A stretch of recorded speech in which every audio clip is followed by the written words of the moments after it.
حضرت نوح علیہ السلام جب سے دنیا قائم ہوئی، حضرت آدم علیہ السلام کی نسل بڑھتی اور پھیلتی گئی۔ انسان دو حصوں میں تقسیم ہو گیا، کسی نے نیکی کی راہ اختیار کی تو کسی نے بدکاری کا راستہ اپنایا۔ جس نے نیکی اختیار کی وہ صراط مستقیم پر رہا، جس نے بدی کا راستہ اختیار کیا وہ اللہ کے غضب میں آ گیا۔ صراط مستقیم پر چلنے والوں کی تعداد ہمیشہ کم رہی، گمراہ انسانوں کی تعداد زیادہ رہی۔ ان گمراہ لوگوں کو راہ راست پر لانے کے لیے اللہ کے نبی آتے رہے۔ حضرت آدم علیہ السلام کے زمانے کے بڑے عرصے بعد اللہ نے حضرت نوح علیہ السلام کو بھیجا۔ آپ علیہ السلام پر 10 صحیفے نازل ہوئے تھے۔ حضرت نوح علیہ السلام اللہ کے نبی تھے۔ آپ علیہ السلام کو آدم ثانی بھی کہتے ہیں۔ آپ علیہ السلام کے زمانے میں بھی گمراہی پھیلی ہوئی تھی، صرف چند لوگ ہی نیک تھے، اکثریت گمراہ لوگوں کی تھی۔ آپ نے اپنی قوم کو راہ راست پر لانے کے لیے تبلیغ شروع کی۔ وہ لوگ ہر قسم کی برائیوں میں مبتلا تھے، چوری، بے ایمانی، امانت میں خیانت کرنا، جھوٹ بولنا، شرمناک کام کرنا، ماں باپ کی خدمت نہ کرنا، کمزوروں کو حقیر سمجھنا، غریبوں کو دھتکارنا، جھگڑا کرنا، قتل کرنا، دوسروں کا مال چھیننا عام بات تھی۔ عمرہ اور سرداروں کا طبقہ غریبوں کو پریشان کرتا تھا۔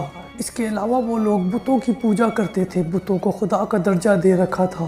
ان کا خیال تھا کہ اگر بت کی پوجا نہ کی جائے تو بت ناراض ہو جائیں گے۔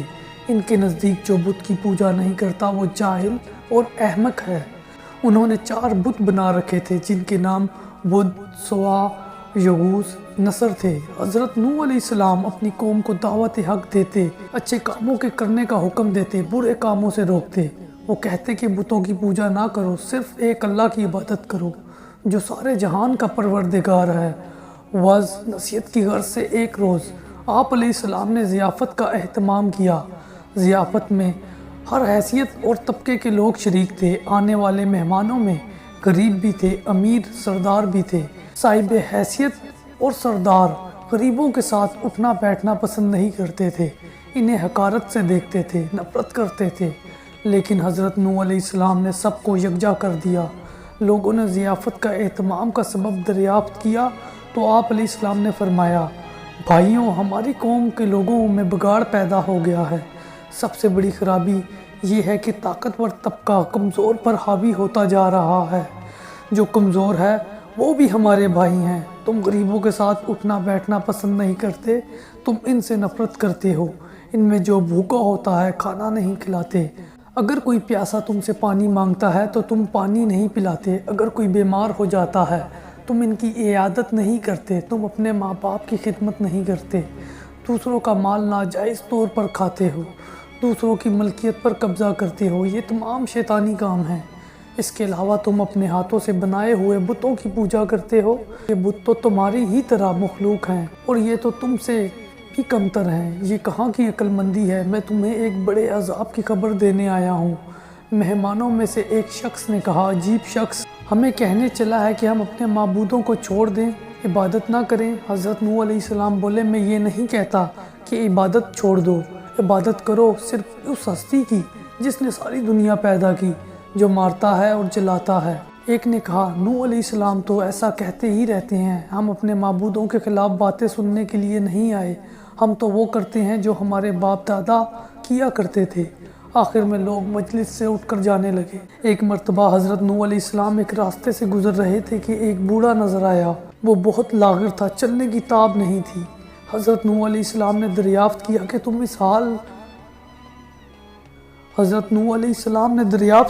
تم اس حال میں راستے میں کیوں پڑے ہو؟ کیا تمہارا کوئی گھر نہیں ہے؟ بوڑھے نے جواب دیا کہ میرے 7 بیٹے ہیں، انہوں نے بڑھاپے کے سبب مجھے گھر سے نکال دیا، میرے پاس کھانے کے لیے کچھ بھی نہیں۔ حضرت نوح علیہ السلام اسے اپنے گھر لے گئے اور کہا کہ تم اس گھر میں رہو، میں تمہیں کھانا دیا کروں گا۔ آپ علیہ السلام نے دعا کی تو ایک اجنبی شخص گھر میں داخل ہوا۔ اس کے ہاتھ میں ایک خوان تھا، اس میں ہر قسم کے کھانے تھے۔ اس نے حضرت نوح علیہ السلام سے فرمایا کہ یہ کھانا میں آپ علیہ السلام کے مہمان کے لیے لایا ہوں، اسے کھلا دیں۔ اس نے کہا کہ اللہ کسی کو بھوکا نہیں سلاتا۔ وہ بوڑھا حضرت نوح علیہ السلام پر ایمان لے آیا۔ ایک روز ہدایت کی غرض سے گھر سے نکلے اور ایک بلند مقام پر کھڑے ہو گئے اور بولے، لوگوں میں نیکی کی طرف بلا رہا ہوں، اللہ نے مجھے نبی بنا کر بھیجا ہے۔ تاکہ میں تم لوگوں کو ہدایت کروں۔ میرا کہا مان لو تو فائدے میں رہو گے۔ تم لوگ ماں باپ کی خدمت کیا کرو، انہیں گھر سے نہ نکالو، انہیں تکلیف مت دو، ضرورت مندوں کی ضرورت پوری کرو، یتیموں، بیواؤں اور محتاجوں کی مدد کرو، بیماروں کی عیادت کرو۔ ہر کمزور طاقتور کا محتاج ہوتا ہے۔ بات بات پر لوگوں کی جان نہ لو، یہ کام خدا کو پسند نہیں۔ اگر تم سب اللہ کے احکام پر عمل کرو تو وہ تمہارے لیے کثرت سے تم پر بارش بھیجے گا، مال اور اولاد میں ترقی دے گا، تمہارے لیے نہریں بہائے گا۔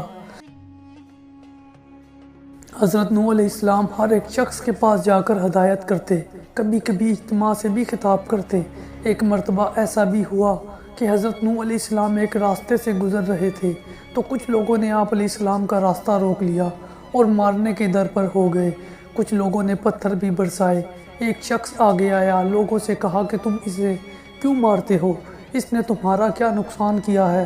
تو لوگوں نے کہا کہ یہ ہمارے بتوں کے خلاف باتیں کرتا ہے جبکہ ہم عبادت کرتے ہیں ان کی۔ ایک اور شخص نے کہا کہ یہ کہتا ہے کہ میں نبی ہوں، اللہ نے مجھے نبی بنا کر بھیجا ہے۔ یہ تو ہم جیسا ہی انسان ہے، یہ کھاتا پیتا کام کرتا ہے، اس کے پاس دولت بھی نہیں۔ خدا کو اگر نبی بنانا ہوتا تو کسی سردار اور امیر کو نبی بناتا۔ حضرت نوح علیہ السلام نے جواب دیا، میرے رسول ہونے کا سب سے بڑا ثبوت یہ ہے کہ میں تمہارے ہی معاشرے کا کافر فرد ہوں، لیکن اس کے باوجود میں تمہاری طرح بے جان بتوں کو نہیں پوجتا۔ دوسرا بڑا ثبوت یہ ہے کہ میں تم لوگوں کو نصیحت کر رہا ہوں، لیکن اس کا کوئی معاوضہ تم سے طلب نہیں کر رہا۔ میرا اجر تو اللہ کے ذمہ ہے۔ میں تو یہ کہتا ہوں کہ کسی پر ظلم نہ کرو۔ میں تو تم سب کو نیکی اور بھلائی کی طرف بلا رہا ہوں۔ میں تمہارا خیر خواہ ہوں۔ ان میں سے ایک نے کہا، نوح بادشاہ یا سردار بننا چاہتا ہے تاکہ اس کی عزت ہو۔ حضرت نوح علیہ السلام نے فرمایا، تمہاری عقلوں کو کیا ہو گیا ہے؟ پتھروں کو پوج رہے ہو۔ ایک قوم اللہ کی عبادت کرو، وہی عبادت کے لائق ہے۔ اللہ کے سوا کوئی معبود نہیں۔ جب تم اللہ پر ایمان لاؤ گے تو تم برائی سے دور ہوگے۔ نہ میں بادشاہ بننا چاہتا ہوں نہ سردار، میں تو صرف نیکی کی طرف بلا رہا ہوں۔ کیا تم نہیں دیکھتے کہ اللہ نے چاند اور سورج پیدا کیے، چلنے کے لیے فرش بنایا اور تمہیں نعمتیں دی؟ حضرت نوح علیہ السلام نے جب یہ باتیں کہیں تو لوگوں نے کانوں میں انگلیاں ٹھونس لیں، ایک لفظ بھی سننے کے لیے تیار نہ ہوئے۔ ایک موقع پر حضرت نوح علیہ السلام نے اپنی قوم سے فرمایا کہ اے نادانو، یہ کیوں نہیں سمجھتے ہو؟ یہ دنیا تو ایک آزمائش کی جگہ ہے، تمہارے سامنے اچھائی اور برائی دونوں ہیں۔ ایک قوم میں تم کو آنے والے دنوں سے ڈراتا ہوں، اس دن کوئی کسی کے کام نہیں آئے گا۔ دیکھو جو غریب ہیں مجھ پر ایمان لائے ہیں، لیکن تمہیں دولت کا غرور ہے۔ ایک قوم، غریبوں کے ساتھ حسن سلوک سے پیش آؤ، ننگوں اور بھوکوں کا خیال رکھو۔ ان میں سے ایک سردار نے غرور اور تکبر سے کہا، فرض کرو کہ ہم تمہاری بات مان لیتے ہیں، کیا تم پر ایمان لا کر غریب اور 2 ٹکے کے لوگوں کے ساتھ مل جائیں جو تمہارے ساتھ ایمان لائے ہیں؟ ایسا نہیں ہو سکتا۔ وہ آپ علیہ السلام کو ذلیل کرنے کی کوشش کرتے، مذاق اڑاتے، آوازیں کستے، منہ پھیر لیتے، گالیاں دیتے، مارنے کی کوشش کرتے، بلکہ ایک روز مارا پیٹا بھی تھا، لیکن آپ علیہ السلام نے صبر کا دامن ہاتھ سے نہ چھوڑا بلکہ اپنا کام جاری رکھا۔ آپ علیہ السلام کی بیوی اور آپ علیہ السلام کا بیٹا بھی منکرین اور کافروں میں تھا۔ حضرت نوح علیہ السلام نے دعا کی، اے میرے پروردگار، میں نے اپنی قوم کو دن رات سمجھایا، حق کی طرف بلایا، میرے بلانے پر وہ زیادہ بھاگتے رہے۔ میں نے اعلانیہ اور خفیہ سمجھایا تو انہوں نے کانوں میں انگلیاں ٹھونس لی۔ اللہ تعالیٰ نے حضرت نوح علیہ السلام کو وحی بھیجی کہ ایک کشتی بناؤ اور ظالموں کے بارے میں کچھ نہ بولو۔ اللہ کے حکم کے مطابق آپ علیہ السلام نے کشتی تیار کرنا شروع کی۔ کچھ لوگوں نے مذاق کرتے ہوئے پوچھا، اے نوح علیہ السلام کیا بنا رہے ہو؟ آپ علیہ السلام نے بتایا کہ میں ایک کشتی تیار کر رہا ہوں کیونکہ اللہ کی طرف سے عذاب آنے والا ہے۔ اللہ نے جو ڈھیل دے دی ہے وہ ختم ہو رہی ہے۔ جب وقت آئے گا ہر طرف پانی ہی پانی نظر آئے گا، صرف وہی بچے گا جو اس کشتی میں سوار ہوگا، جو بت پرستی سے توبہ کرے گا، گناہوں سے معافی مانگے گا، اسی کو اس کشتی میں جگہ ملے گی۔ لوگ بولے، اے نوح، یہ زمین تو خشک ہے، ایسے آثار بھی نہیں کہ اتنا پانی ہو جائے کہ کشتی تیرنے لگے۔ نوح کا تو دماغ ہی چل بسا ہے۔ حضرت نوح علیہ السلام اس قوم کی باتوں سے بالکل مایوس ہو چکے اور اصلاح کی کوئی امید نظر نہیں آ رہی تھی۔ جب کشتی بن کر تیار ہو گئی تو لوگ کشتی میں غلاظت پھینک دیتے۔ کشتی میں کوئی ایسی جگہ نہ تھی جہاں غلاظت نہ ہو۔ کافر غلاظت پھیلانے کے لیے کشتی کے اندر جایا کرتے تھے، یہ ان کا معمول بن چکا تھا۔ ایک مرتبہ ایک کوڑ کا مریض بھی اپنے ناپاک مقصد کے ساتھ کشتی کے اندر گیا۔ اس کے سڑے ہوئے جسم کے ایک حصے پر کچھ غلاظت لگ گئی۔ کچھ دیر بعد اس نے دیکھا کہ جہاں غلاظت لگی تھی وہ حصہ اچھا ہو گیا۔ اب اسے حیرت ہوئی کہ یہ کیا ماجرا ہے، آخر غلاظت سے کس طرح شفا ہو سکتی ہے۔ پھر وہ کشتی کے اندر داخل ہوا اور غلاظت پوری طرح سارے جسم پر مل لیا تو دیکھا کہ وہ بالکل تندرست ہو گیا ہے۔ یہ بات کوڑ کے مریضوں کے اندر پھیل گئی تو سب نے کشتی کے اندر داخل ہو کر غلاظت ملنا شروع کر دی۔ اس طرح پوری کشتی پاک و صاف ہو گئی۔ حضرت نوح علیہ السلام نے اللہ سے دعا کی، اے رب، لوگوں نے میرا کہنا نہیں مانا، ایسے شخصوں کی پیروی کی جن کے مال اور اولاد نے ان کو زیادہ ہی نقصان پہنچایا۔ ان کافروں میں سے زمین پر ایک باشندہ بھی مت چھوڑ، اگر آپ ان کو روئے زمین پر رہنے دیں گے ان کی اولاد بھی کافر ہی ہوگی۔ آپ علیہ السلام کی دعا قبول ہوئی، اللہ کا عذاب آ چلا، گھر کے تنور سے پانی ابل پڑا، پانی کا ریلا تیزی سے بہنے لگا۔ جس جگہ سے پانی ابل پڑا وہ جگہ کوفے کی ایک مسجد تھی جس کا نام مسجد انبیاء ہے۔ دوسری طرف آسمان پر خوفناک سیاہ بادل چھانے لگے۔ حضرت نوح علیہ السلام نے دیکھا کہ زمین سے چشمے پھوٹ رہے ہیں۔ حضرت نوح علیہ السلام نے کہا کہ یہ عذاب کی علامت ہے۔ کافر کہنے لگے کہ طوفان تو آتے ہی رہتے ہیں، بارشیں ہوتی رہتی ہیں، یہ تو کوئی نئی بات نہیں، کچھ دیر بعد موسم بدل جائے گا۔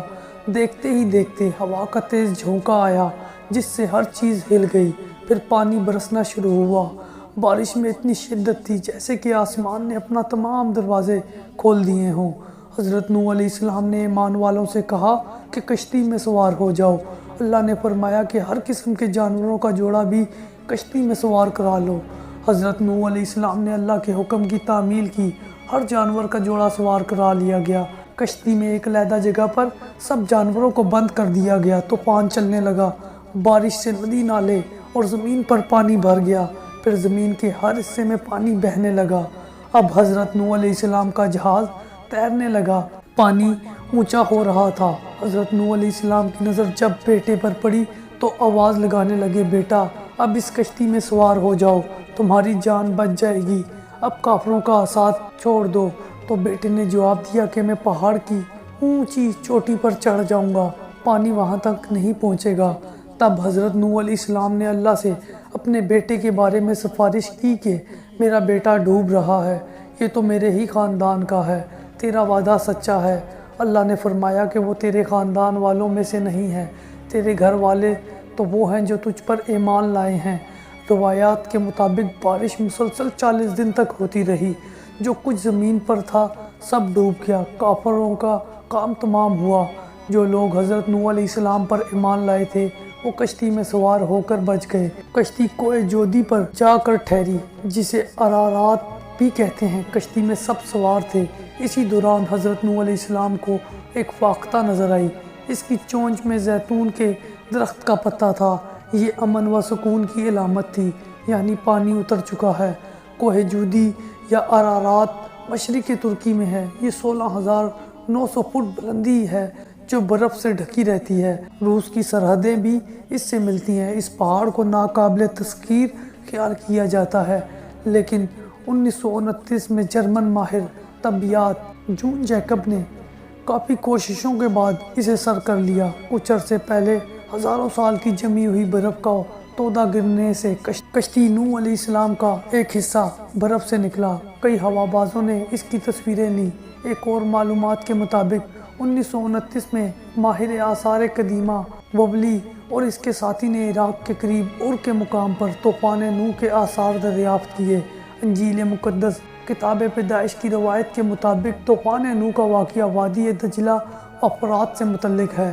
عراق میں قدیم زبانوں میں لکھے گئے کتب دریافت ہوئے، ان میں ایک زبردست طوفان کا ذکر تفصیل سے ملتا ہے۔ ایک ماہر نے دعویٰ کیا ہے کہ اس نے شہر اور کی سب سے نچلی سطح میں طوفان نوح کے آثار پائے ہیں۔ عیسائیوں اور یہودیوں کی الہامی کتب میں ارارات کا ذکر طوفان نوح کے حوالے سے آیا ہے۔ بائبل میں لکھا ہے کہ 7ویں مہینے کی 17ویں دن کشتی نوح ارارات نامی پہاڑ پر آ لگی تھی۔